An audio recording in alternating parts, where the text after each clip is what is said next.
The bridge of the Terran Alliance ship Horizon hummed with quiet energy as Commander Elizabeth Ross stood with her hands clasped behind her back.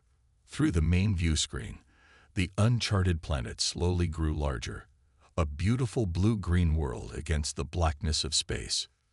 "Proxima B coming into visual range now, Commander," said Navigation Officer Kevin Lewis, his fingers dancing across the control panel. Elizabeth nodded, her eyes never leaving the planet. After 3 long years of travel, they had finally arrived at humanity's first target for potential colonization beyond the solar system. The weight of responsibility pressed on her shoulders. 10,000 colonists slept in cryostasis on the sister ship following 6 months behind them. Their future depended on what her team discovered. "Initial scans, Mr. Murphy?" Elizabeth asked. Science Officer Alan Murphy hunched over his station, his lean frame tense with concentration. "Atmosphere is 26% oxygen, 71% nitrogen. Slightly richer than Earth, but well within human tolerance. Gravity at 1.1 Earth standard." He looked up, his eyes bright with excitement. "It's perfect, Commander. Better than our most optimistic projections." A ripple of excitement passed through the bridge crew. Engineer Paul Garcia let out a low whistle. 3 years in cryo sleep for this. Worth every frozen minute. Security Chief Samantha Collins remained more cautious. No signs of artificial structures or technology signals. No indication of intelligent life. Alan shook his head. Nothing on scanners. If there's anyone home, they're not broadcasting. Elizabeth allowed herself a small smile. Humanity's expansion beyond Earth had been a dream for generations. Now they stood on the threshold of making that dream reality. The Horizon carried the best and brightest. 50 specialists who would determine if Proxima B could sustain the colonists following behind them. "Take us into standard orbit," Elizabeth ordered. "Begin comprehensive planetary scans. I want atmospheric composition, water quality, soil samples, radiation levels, everything." "Yes, Commander," responded Kevin, setting the ship on its new course. Elizabeth turned to her executive officer, Frank Donovan. "Prepare the landing shuttle. We'll send the first ground team down in 12 hours. I want feet on the surface by this time tomorrow." Frank nodded. "I'll assemble the team. Murphy for science, Collins for security, Martins and Wright for environmental and biological assessment. I'll lead the team myself," Elizabeth added, ignoring Frank's raised eyebrow. Protocol suggested the commander remain aboard during initial surveys, but Elizabeth hadn't come all this way to view the new world through camera feeds. As the crew carried out their duties, none of them noticed a small anomaly in the sensor readings, a brief, almost imperceptible energy signature from the planet's northern continent, there and gone in an instant. 20 light-years away, in another star system, a very different scene unfolded. In a massive launching facility on the planet Valhar, Captain Zorvo Nek stood before the gathered dignitaries of the Valhari Imperium. His scaled skin gleamed in the light of the ceremonial torches as he addressed the crowd. "Today, we make history," Zorvo declared, his voice amplified across the assembly hall. "Our ancestors looked to the stars and dreamed. Today, we fulfill that dream." Behind him stood the sleek form of the Discover the first Valhari vessel capable of faster-than-light travel. Its development had taken 30 years and consumed resources equivalent to the gross domestic product of 3 Valhari continents. Science Director Malavek stepped forward, her ceremonial robes rustling. "The target is a habitable world orbiting a red dwarf star. Our probes show ideal conditions for life. From this first step, the Valhari Imperium will spread to the stars." The assembled crowd roared their approval as Zorvo and his crew boarded the vessel. As the Discover rose majestically from the launch pad, the entire Valhari civilization celebrated what they believed to be an unprecedented achievement, to be the first intelligence in the galaxy to reach beyond their home system. Neither humans nor Valhari knew that soon, Both their fundamental beliefs about their place in the universe would be shattered forever. The landing shuttle cut through wisps of cloud as it descended toward the surface of Proxima b. Inside, Commander Elizabeth Ross checked her gear one final time. The environmental suit was lightweight, but offered full protection against unknown pathogens or toxins. "Touchdown in 3 minutes," announced Olivia Martinez from the pilot's seat. The young biologist had dual training as a shuttle pilot, making her invaluable to the mission. Elizabeth looked at her team. Science Officer Alan Murphy was reviewing data on his tablet. Security Chief Samantha Collins checked her sidearm for the 3rd time, and Environmental Specialist Daniel Wright stared out the window with undisguised wonder. "Remember," Elizabeth said, "we take no unnecessary risks. This is reconnaissance only. We collect samples, take readings, and return to the ship." The shuttle landed with a gentle bump on a grassy plain. The team waited as the external sensors confirmed the atmosphere was safe. The door slid open, revealing a landscape both familiar and alien. "It looks like Earth," Daniel whispered. The terrain did resemble Earth, with rolling hills covered in blue-green grass-like plants. Trees with purple-tinged leaves swayed in the breeze. A small stream meandered across the field ahead of them. Alan stepped out first, his scanner sweeping the area. Oxygen levels slightly higher than Earth, as expected. No detected toxins or pathogens in the immediate area. Elizabeth followed, feeling the soft give of alien soil beneath her boots. The gravity pulled slightly stronger than Earth's, just as their scans had indicated. She took a deep breath of the filtered air in her suit. "We'll set up the portable lab here," she decided. "Daniel, collect plant samples. Olivia, check the stream for water quality and aquatic life. Samantha, establish a perimeter." As the team dispersed to their tasks, Alan frowned at his scanner. "Commander, I'm picking up something unusual. Metal traces, refined metals, natural deposits." Elizabeth asked. "No." Alan shook his head. "These are processed alloys, similar to what we use in our own construction, but different." Elizabeth felt a chill that had nothing to do with the planet's temperature. "Where?" Alan pointed toward a ridge about a kilometer away. "That direction. Strong readings from the base of those hills." Elizabeth activated her comm. "Change of plans. Samantha, you're with us. Olivia and Daniel, continue your work here and maintain contact." The 3 officers made their way across the field toward the hills. As they got closer, the vegetation grew denser, with vine-like plants covering much of the rocky terrain. Samantha stopped suddenly, pointing. "Look there. That's not natural." Half hidden by vines and soil was what appeared to be a straight edge, too straight to be formed by nature. Samantha approached it and began clearing away the growth with her utility knife. "Be careful," Elizabeth cautioned. As Samantha cut away the vines, they revealed a flat metal surface. Alan ran his scanner over it. "It's an alloy, but nothing I've ever seen before. Incredibly durable." He looked up at Elizabeth, his expression troubled. "The carbon dating puts this at approximately 50,000 years old." "That's impossible," Elizabeth said. "Humans weren't capable of interstellar travel then." Samantha continued clearing the vines, revealing what appeared to be a doorway embedded in the hillside. Strange symbols were etched into the frame, symbols that looked disturbingly similar to ancient human writing. "Commander," Alan said, his voice barely above a whisper, "I think we need to consider the possibility that we're not the first humans to set foot on this planet." Elizabeth's comm unit buzzed. It was Paul from the ship. "Commander, you need to see this." Paul's voice crackled with static. "Our orbital scans are showing geometric patterns across the entire northern continent. They were hidden under vegetation and soil deposits, some kind of structures. This isn't a natural formation. It's a city." Elizabeth stared at the door, her mind racing. "Notify the ship. Tell them we found evidence of advanced technology. And possibly human technology." As if responding to her words, the ancient door began to slide open on its own, revealing a dark corridor that led deep into the mountain. Captain Zorvo Nek stood tall on the bridge of the Valhari science vessel Discover his scaled hands clasped behind his back. His yellow eyes fixed on the viewscreen showing the blue-green world of Proxima B growing larger as they approached. Reduce speed to sublight, Zorvo ordered.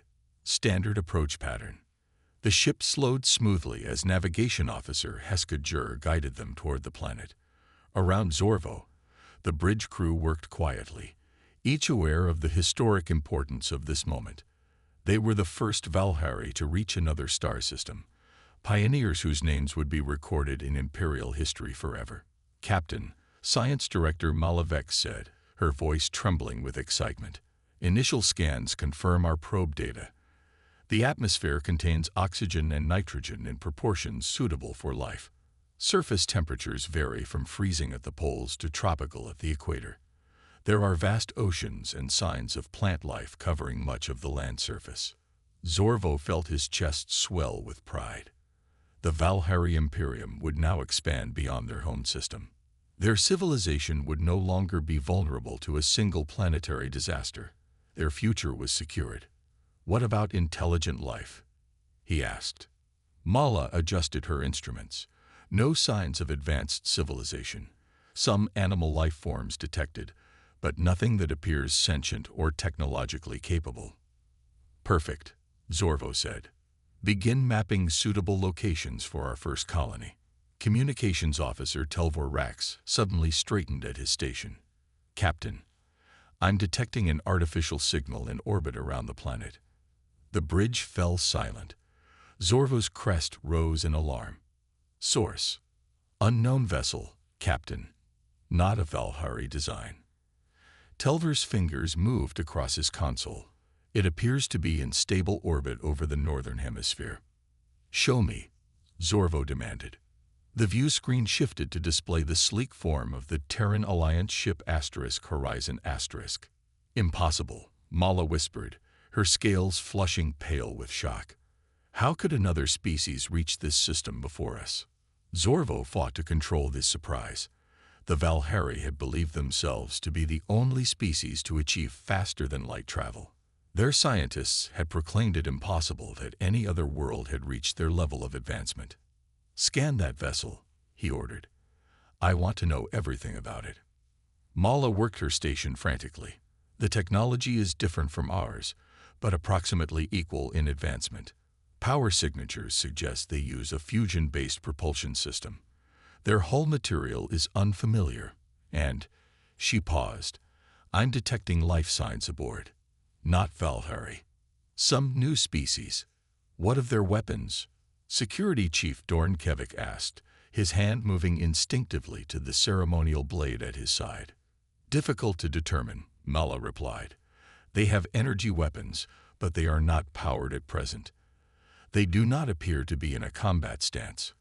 Zorvo considered his options carefully. The discovery of another spacefaring species changed everything. The Valhari had always assumed they were alone in their advancement. Their religious teachings suggested they were chosen to bring order to the stars. "They appear to have a shuttle on the planet's surface," Telvor reported. "There is a small team exploring the northern continent." "They're surveying for colonization," Zorvo realized, "just as we planned to do." The bridge crew looked to their captain, waiting for his decision. Centuries of Valhari history had not prepared them for this moment. Their training covered many scenarios, but not the discovery of advanced alien life. "Captain," Telvor said, "they've detected us. They're sending a transmission." Zorvo straightened his uniform. A new chapter in Valhari history was beginning, one that would feature competition with an unknown species for the same resources. "Open a channel," he commanded. "Let us meet these competitors." As the communication system prepared to receive the alien transmission, Zorvo wondered what kind of beings had managed to reach the stars alongside the Valhari, and whether they would be friends or foes in the vast emptiness of space. The ancient door slid open with surprising smoothness, revealing a dark corridor that led deep into the mountain. Elizabeth, Alan, and Samantha stood frozen, staring into the darkness. "It shouldn't still be working after 50,000 years," Ellen whispered. Samantha drew her weapon. "We should wait for backup." Elizabeth shook her head. "We don't have time." That door opened in response to our presence. It might close again. She activated her suit light. "Stay close. Samantha, you take point." The security chief nodded and moved forward, her light cutting through the darkness. The corridor walls were smooth, made of the same unknown metal as the door. Their footsteps echoed as they walked deeper into the mountain. "The air in here is breathable," Alan said, checking his scanner. "No harmful microbes detected. The temperature is regulated at exactly 22 degrees Celsius. Life support systems still functioning after 50 millennia." Elizabeth asked in disbelief. "Some kind of power source is still active," Alan confirmed.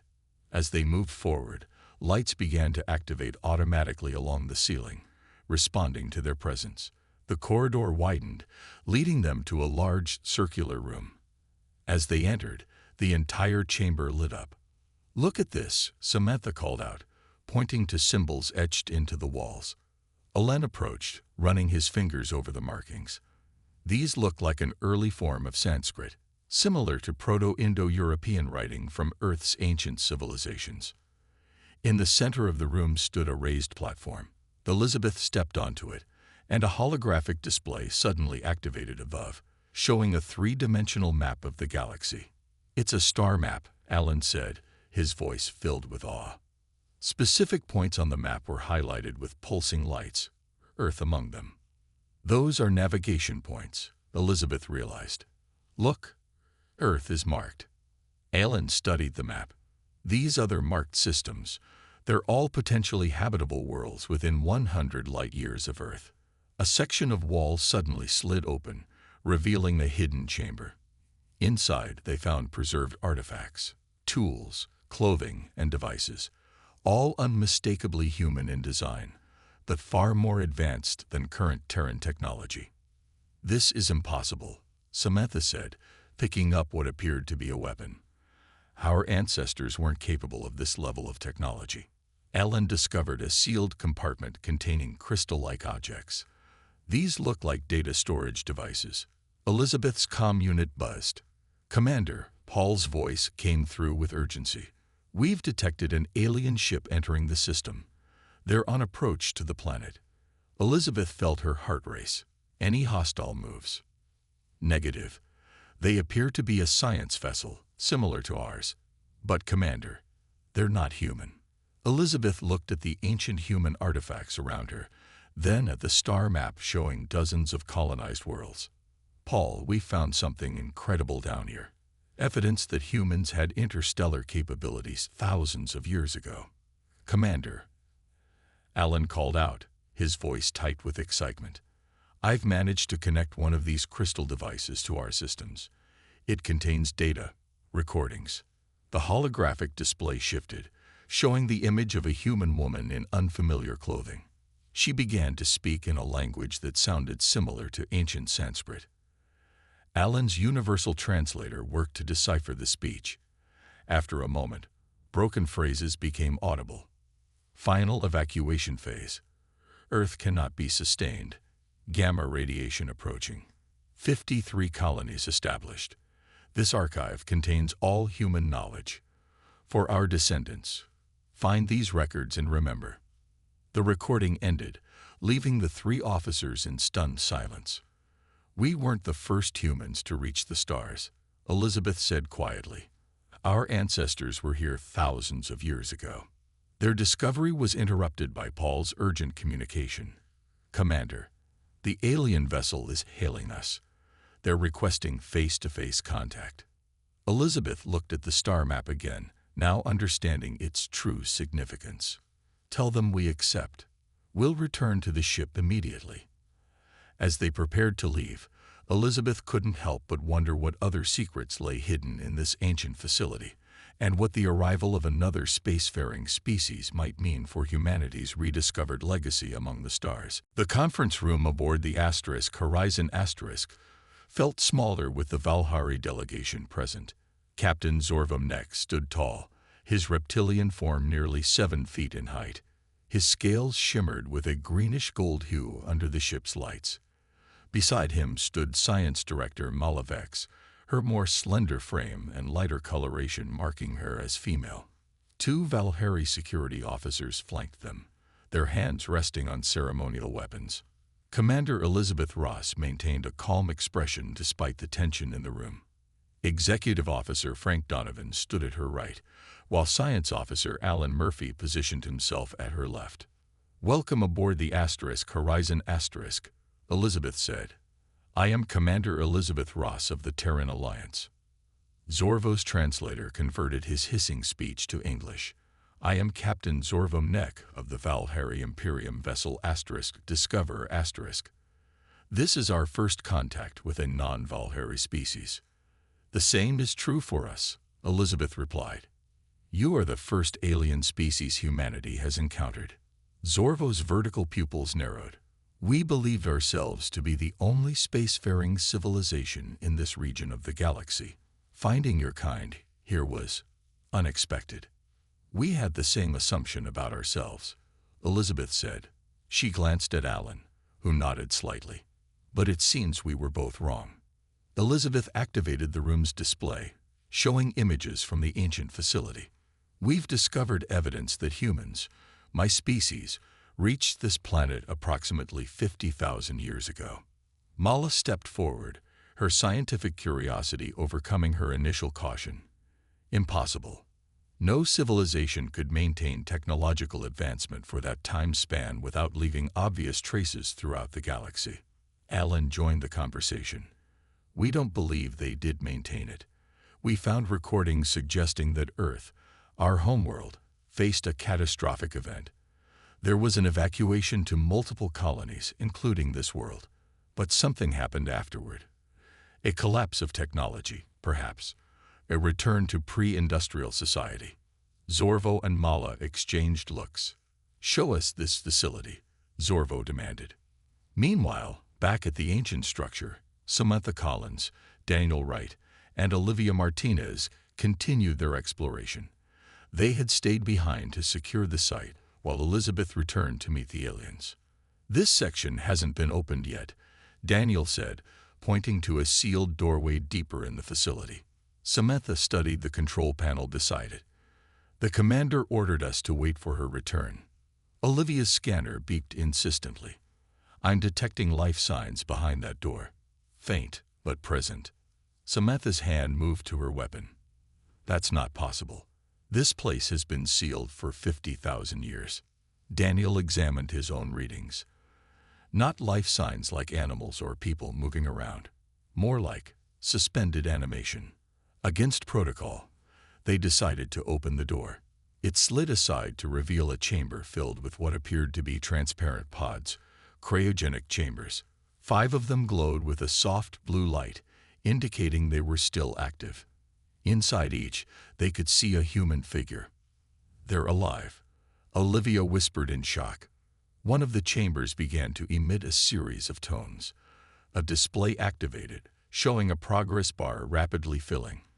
"What's happening?" Daniel asked. Samantha stepped back. "I think it's waking up." Back on the Horizon Asterisk, Elizabeth had agreed to take the Valhari delegation to the ancient facility. As they prepared to board the shuttle, Communications Officer Ben Harper rushed into the room. "Commander," urgent message from Collins. They'd found cryogenic chambers in the facility with living humans inside. One of them is starting to revive. Elizabeth turned to Zorvo, whose reptilian features showed clear surprise. "Captain, it seems our discoveries are just beginning. Would you care to witness history with us?" Zorvo nodded slowly. "Yes. I believe both our peoples have much to learn today." As they boarded the shuttle, Elizabeth couldn't help but feel that the universe had suddenly become much larger and more complex than either humans or Valhari had imagined, and that the awakening survivor might hold answers that would change everything they thought they knew about their place among the stars. The shuttle landed near the ancient facility with Commander Elizabeth Ross, Captain Zorvomnek, and their teams quickly disembarking. Tension hung in the air as the mixed group of humans and Valhari hurried toward the entrance. "This way," Elizabeth directed, leading them through the corridors that now glowed with soft light.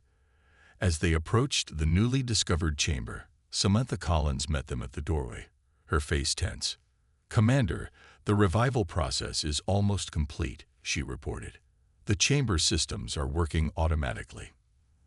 They entered the room to find Daniel and Olivia monitoring the active cryopod. Inside, a human woman with dark hair appeared to be sleeping peacefully as the chamber's indicators changed from blue to green. Medical Officer Gregory Bell pushed forward. "I need to be ready when she wakes. We have no idea what 50,000 years of suspended animation might do to a person." The Valhari watched with undisguised fascination. Science Director Malavex moved closer, her scanner recording everything. "The technology is remarkable," she whispered, "far beyond what either of our civilizations currently possess." The chamber emitted a final tone, and the transparent cover began to slide open. Cold vapor escaped into the room as the woman's eyes fluttered. Gregory leaned forward, medical scanner ready. To everyone's surprise, the woman sat up immediately, fully alert. She looked around the room, taking in the humans first, then the Valhari. Her expression showed curiosity, but no fear. She spoke in a language that sounded similar to the one from the earlier recording. Alan quickly adjusted his universal translator. After a moment of processing, it began converting her words to modern English. "I am Dr. Nora Adams, lead scientist of the Preservation Initiative," the woman said, her voice steady. "How long has it been?" Elizabeth stepped forward. "Approximately 50,000 years, according to our carbon dating." Nora closed her eyes briefly, longer than expected. "The others? 4 more chambers are still active," Gregory said. "We haven't disturbed them." Nora nodded, then looked directly at the Valhari. "Interesting. You appear to be evolved descendants of the species from the 3rd planet of the Proxima system." Zorvo's scales rippled in surprise. "You know of our ancestors. We encountered many intelligent species during our expansion," Nora explained. "Your ancestors were pre-industrial when we established this outpost." She stood carefully, accepting a thermal blanket from Gregory. Her movements were precise, suggesting the cryotechnology had preserved her perfectly. "You're both spacefaring now," she observed. "That's good. The galaxy needs more cooperation, not competition." Alan couldn't contain his questions. "Dr. Adams, the recordings we found suggest Earth faced some kind of catastrophe. What happened?" Nora's expression became solemn.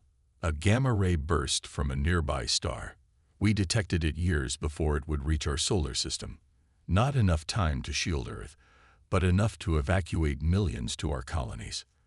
The room fell silent as both humans and Valhari absorbed the magnitude of what she was saying. Humanity had achieved interstellar travel and colonized dozens of worlds during what we called the First Age of Expansion, Nora continued. We had encountered other intelligent species, established trade networks, built wonders across multiple star systems. But how did we forget? Elizabeth asked. How could such knowledge be lost? Not all colonies survived, Nora explained. Some were too distant to maintain contact. Others failed due to local conditions, and in the chaos of evacuation, much was lost. She looked around the room. We established outposts like this one to preserve our knowledge, hoping that humanity would one day rise again and reclaim its heritage. Zorvo stepped forward. Were there others? Other intelligent species besides yours and our ancestors? Yes, Nora answered simply. The galaxy was never empty. And now, seeing you both here, I believe it may be time to awaken the others. She turned toward the remaining cryopods, where 4 more humans slept, waiting to share the lost knowledge of humanity's forgotten golden age. Over the next 2 weeks, the remaining cryogenic chambers were carefully activated. One by one, the ancient humans awakened to a universe very different from the one they had left behind.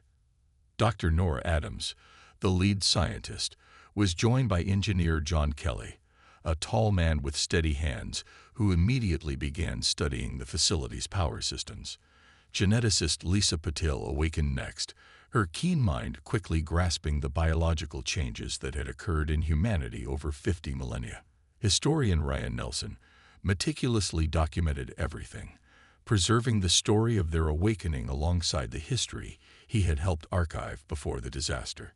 The last to awaken was military commander Marcus West, a stern-faced man whose first concern was the security of the facility and its knowledge. Together, they formed a living bridge to humanity's forgotten golden age. On the 14th day after the first discovery, both human and Valhari ships remained in orbit around Proxima b. In the main chamber of the ancient facility, now fully powered and functioning, representatives from both species gathered to hear what the ancients had to share. Our civilization spanned 27 star systems, Nora explained, activating a holographic display that showed the extent of ancient human territory. We encountered 14 intelligent species, including the ancestors of the Valhari. Captain Zorvo's scales rippled with emotion. Our oldest legends speak of visitors from the sky. We believe them to be gods. Not gods, Marcus said firmly. Just humans with better technology than you had at the time. Lisa stepped forward. We've examined the genetic samples from both modern human groups and modern Valhari. The divergence is fascinating. Your species has evolved exactly as natural selection would predict over 50,000 years. John Kelly, who had been quiet until now, joined the conversation. What matters now is what we do with this knowledge. This facility contains databases of technology that was lost. Medical advances, power generation systems, faster propulsion methods. Elizabeth looked at the 5 ancients with wonder. Why preserve all this knowledge if you feared it might never be found? Hope, Ryan said simply. Hope that humanity would rise again. Hope that the disaster that forced us to flee Earth would not be the end of our story. And now we find that not only did humanity survive, but another intelligent species has reached the stars alongside them. Nora added, looking at the Valhari delegation. Commander Elizabeth Ross stood at the center of the chamber, weighing the implications of everything they had learned. We came here believing we were taking humanity's first steps beyond our solar system. Instead, we were following a path our ancestors had already blazed. Zorvo moved to stand beside her. And my people believed we were the first to achieve what no other species had accomplished. We were both wrong. The ancient facility hummed with energy as displays showed star charts, technological schematics, and biological data, the collected knowledge of a civilization that had reached heights that modern humans and Valhari were only beginning to imagine. There's something else you should know, Marcus said, his voice grave. We weren't alone out there. Some of the species we encountered were hostile. That's why we established these outposts with defensive capabilities. Elizabeth and Zorvo exchanged glances. You mean there are threats in deep space? Elizabeth asked. Nora corrected. 50,000 years is a long time. But yes, there were dangers. And there may still be. As the Horizon prepared to return to Earth with their monumental discoveries, Elizabeth and Zorvo stood on a hillside overlooking the facility, watching the sunset on a world that had once been a human colony. What happens now? Zorvo asked. Elizabeth smiled. Now we learn from the past and build a new future, together. In orbit, the human and Valhari ships prepared for departure, each carrying the same message to their homeworlds. None of us were first, but together, we might go further than either went alone. **End****.